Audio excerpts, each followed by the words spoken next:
वो राजीव कुमार का जमाना रहा हो या फिर कि आज की तारीख में ज्ञानेश कुमार का, चुनाव आयोग पर तो हमेशा ही सवाल उठे ही हैं। लेकिन आज की तारीख में सवाल तो यह भी है कि क्या सुप्रीम कोर्ट और क्या Chief Justice of India B R. Gavai साहब अब वो कोई एक्शन लेंगे, क्योंकि पानी सर से ऊपर निकलता जा रहा है। जरा सोचिए कि यदि स्पीकर का भाई ही चुनाव आयुक्त बन जाए, उसे ही जिम्मेदारियां थमा दी जाए, वही चुनाव कराए, तो फिर क्या चुनाव में निष्पक्षता की उम्मीद की जा सकती है? और वो भी स्पीकर का एक ऐसा भाई जो आईआरएस ऑफिसर रहा हो, आईएएस ऑफिसर भी नहीं रहा हो, जो आज यदि चुनाव आयुक्त बनने जा रहा है तो उसके पीछे की पृष्ठभूमि में भी बहुत सारे राजनीतिक फेवर आपको दिखाई देते हैं। तो आप कहिएगा कि सीजेआई साहब कुछ तो कीजिए। लिहाजा आज की ये वीडियो दरअसल इस विषय को रेखांकित करेगी कि अब क्या वक्त नहीं आ गया कि Chief Justice of India B R. Gavai साहब वो खुद से कोई एक्शन लें इस मसले पर। पूरी खबर जरा विस्तार से समझेंगे। नमस्कार, मैं स्वप्निल, आप मुद्दा देख रहे हैं। चैनल नया है क्योंकि पुराना चैनल 2.5 साल की मेहनत के बाद हमसे छिन चुका है, लिहाजा इस चैनल को अपनी मोहब्बत दे, इसे सब्सक्राइब करें। आगे बढ़ते हैं और सबसे पहले आपकी स्क्रीन पर एक खबर है, इस खबर को जरा गौर से देखिए। Speakers brother is state election commissioner. अब यह हेडलाइन बहुत चौंकाती है। अब यह भी जान लीजिए कि कौन सा राज्य है और कौन है स्पीकर और उनके भाई कौन है। Former Indian revenue service officer Devinder Singh Kalyan was on Thursday appointed as the State Election Commission Haryana by the governor on the recommendation of the state government. Kalyan is the brother of BJP MLA from Gharauda and Haryana Vidhan Sabha Speaker Harvinder Kalyan, who retired on May 31. मई 31 मई को देवेंद्र कल्याण retire होते हैं और ये भाई हैं हरविंदर कल्याण के बड़े भाई हैं। दरअसल एक और बड़े मजे की चीज है जो आपको समझना चाहिए। ये एक आईआरएस ऑफिसर थे, इंडियन रेवेन्यू सर्विस, और जो एलिजिबिलिटी है जरा मैं आपको वो दिखा देना चाहता हूं आपकी स्क्रीन पर कि यदि कोई स्टेट इलेक्शन कमिश्नर बनता है तो उसकी एलिजिबिलिटी क्या होनी चाहिए और देवेंद्र कल्याण को कैसे आउट ऑफ द बॉक्स जा करके ये पोस्ट दिया जा रहा है। In Haryana a person can be appointed as state election commissioner if they are either a retired high court जज or have served as a principal secretary to the government or in a higher rank for a minimum of 5 years according to the State Election Commissioner Qualification and Appointment Act 1994. The appointment is made by the Governor of Haryana. यानी कि high court का जज हो retire, उसे आप state election commissioner बना सकते हैं, या फिर कि वो प्रिंसिपल सेक्रेटरी रैंक पर या हायर रैंक पर 5 साल की सर्विस दे चुका हो। लेकिन देवेंद्र कल्याण के बारे में आपको एक बात जान लेनी चाहिए। देवेंद्र कल्याण को डेपुटेशन पर हरियाणा बुलाया जाता है, उनके गृह राज्य बुलाया जाता है साल 2023 में। साल 2023 में देवेंद्र कल्याण जब हरियाणा पहुंचते हैं तो उनको आबकारी और कराधान यानी कि एक्साइज एंड टैक्सेशन डिपार्टमेंट में प्रिंसिपल सेक्रेटरी के तौर पर तैनात कर दिया जाता है। हालांकि यह नियुक्ति भी आउट ऑफ द बॉक्स जाके की जाती है, क्योंकि उस पोस्ट पर भी कायदे से कोई आईएएस ऑफिसर ही बैठ सकता है, लेकिन आईआरएस ऑफिसर को वहां बिठा दिया जाता है। 2023 से लेकर 2025 और 2025 यानी कि 5 साल इनके पूरे नहीं हुए, मई 31 को रिटायर हो गए।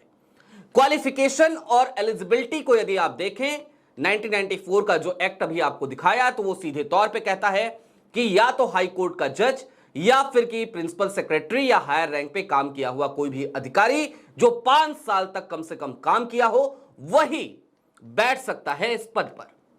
लेकिन जाहिर सी बात है देवेंद्र कल्याण ऐसी एलिजिबिलिटी नहीं रखते। अब वो कौन सी एलिजिबिलिटी रखते हैं?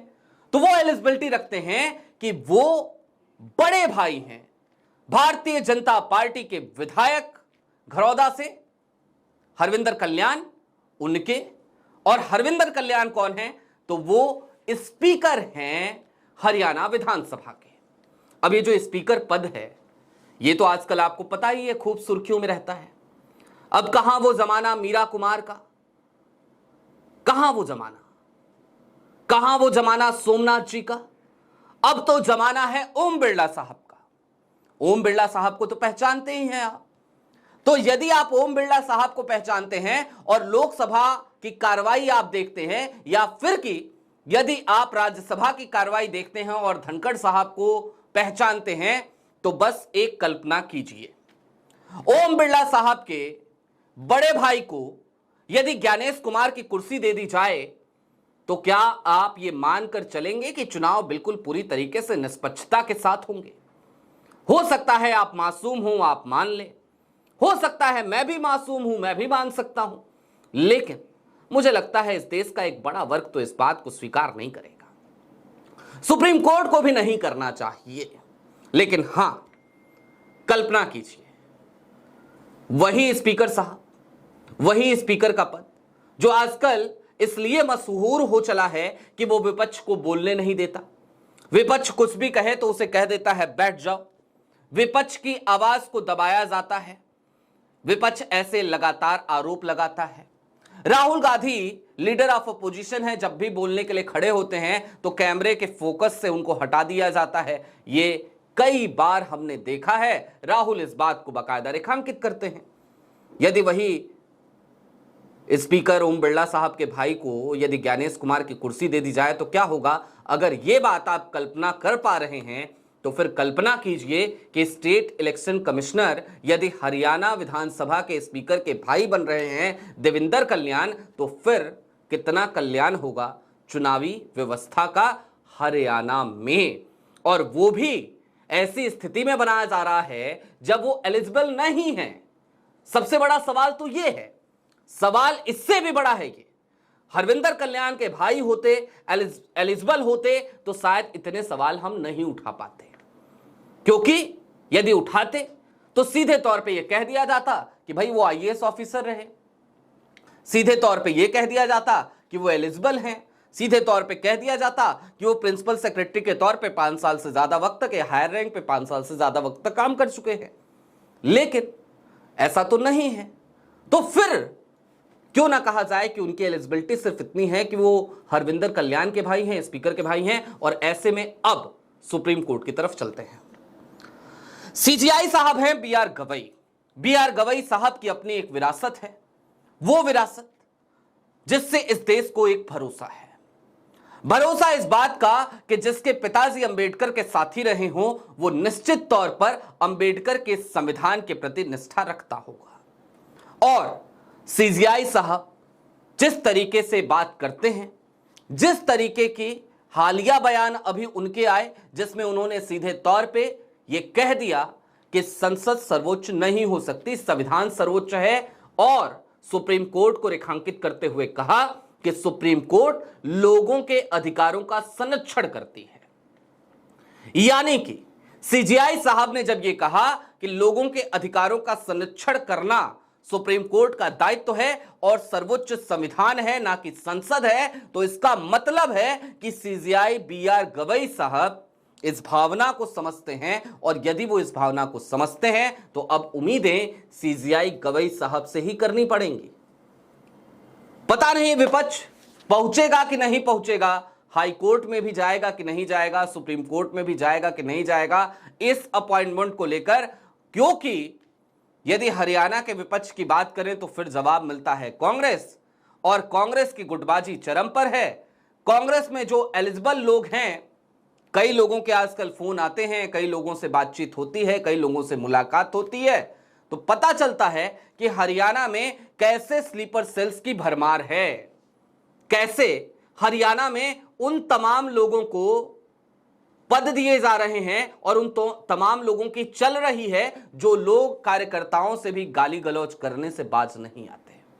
हरियाणा के हालात कांग्रेस के ये हो चले हैं कि हरियाणा में जो एलिजिबल लोग हैं उनको तो पार्टी की मीटिंग से भी बाहर निकाल दिया जाता है, बुलाया नहीं जाता, इनवाइट नहीं किया जाता।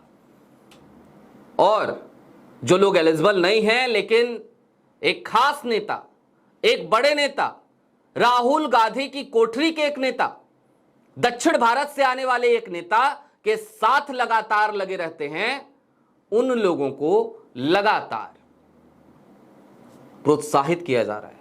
यह हरियाणा की स्थिति अभी खुल के कुछ नहीं कह रहा, इसका भी वक्त आएगा, खुलकर इस पर बोलूंगा। और जिस दिन बोलूंगा उस दिन मुझे उम्मीद है कि कांग्रेस के वो तमाम गालीबाज लोग मुझे फिर से गालियां देंगे, जैसे पहले दिया था, फिर से चैनल उड़वाएंगे जैसे पहले उड़ चुका है। लेकिन इससे फर्क नहीं पड़ता, सत्य सत्य है, वो आप तक पहुंचना चाहिए।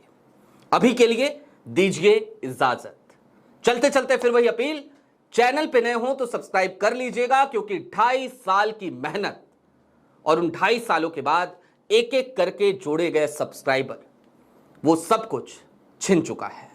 नया चैनल है, फिर से मेहनत कर रहे हैं, नीड का निर्माण फिर लिहाजा आपसे ही उम्मीद है। शुक्रिया।